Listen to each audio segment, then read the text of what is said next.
এই চ্যানেলে নতুন হয়ে থাকলে চ্যানেলটিকে সাবস্ক্রাইব করতে ভুলবেন না। এই পৃথিবীতে যেই জন্ম নেবে তাকে একদিন না একদিন এই পৃথিবী ত্যাগ করতে হবে। না হয় সে মানুষই হোক, না হয় অবতার। পৃথিবীতে আসা যে কোনো জীবের মৃত্যু নিশ্চিত। রামায়ণের কাহিনীও সেই ইঙ্গিতই দেয় যে ভগবান বিষ্ণুর অবতার ভগবান রাম এবং শেষনাগের অবতার লক্ষণকেও মৃত্যুর মুখোমুখি হতে হয়েছিল। রাবণকে বধ করার পর ভগবান রাম কয়েক বর্ষ পর্যন্ত অযোধ্যায় শাসন করেছিলেন, কিন্তু পৃথিবীর সাধারণ মানুষের মতন বিধির বিধান তার ওপরেও লাগু হয়েছিল, যার ফলে প্রথমে লক্ষণজি পৃথিবী ত্যাগ করেন, তারপর ভগবান রামও বৈকুণ্ঠে ফিরে যান। প্রিয় দর্শক, রামায়ণের কাহিনী অনুসারে একবার ভগবান রামের সাথে দেখা করতে এক ঋষি এলেন। তিনি রামের সাথে একাকী কথা বলতে চান। তখন রাম সেই প্রস্তাবে রাজি হয়ে গেলেন, কিন্তু ঋষির এক শর্ত ছিল, রাম ও তার কথোপকথন যেন কেউ না শোনে। যদি তাদের কথার মাঝে কেউ এসে পড়ে তাহলে তার শাস্তি হবে মৃত্যুদণ্ড। শ্রীরাম ঋষির কথা মেনে নিলেন। এরপর তিনি লক্ষণকে বললেন যে সে যেন দরজার সামনে দাঁড়িয়ে কড়া পাহারা দেন, যে কেউ যেন ভেতরে না আসতে পারে। আসলে রামজির সাথে যে ঋষি কথা বলতে এসেছিলেন তিনি কালদেব ছিলেন।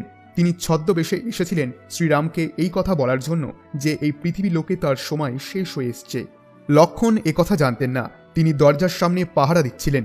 এর কিছুক্ষণ পর ঋষি দুর্বাসা সেখানে উপস্থিত হলেন এবং রামের সাথে দেখা করার ইচ্ছা প্রকাশ করলেন, কিন্তু রামের আজ্ঞা পালন করার জন্য লক্ষণ দরজার সামনেই তাকে আটকে দিলেন।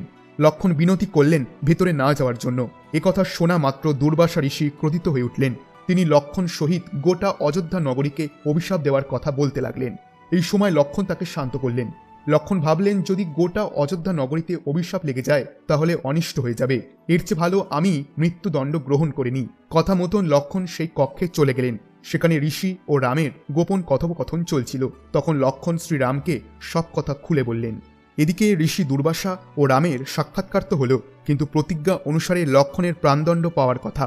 এই জন্য রাম লক্ষণকে আদেশ দিলেন অযোধ্যার বাইরে চলে যাওয়ার জন্য। ওই সময় দেশের বাইরে চলে যাওয়া মৃত্যুদণ্ডেরই সমান ছিল।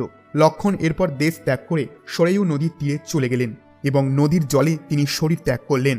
এই প্রকার লক্ষণজির দেহান্ত হয়ে গেল। এদিকে ভগবান রামও নিজের ভাইকে ছাড়া এক মুহূর্ত থাকতে পারলেন না। তিনি যখন জানতে পারলেন লক্ষণ দেহত্যাগ করেছেন, তখন তিনিও তার রাজপাট পুত্রদের হাতে দান করে সরেয়ু নদীর জলে বিলীন হয়ে গেলেন। এই প্রকার শ্রীরাম বৈকুণ্ঠে ফিরে গেলেন। প্রিয় দর্শক, এইভাবেই মৃত্যু হয়েছিল ভগবান শ্রীরামের।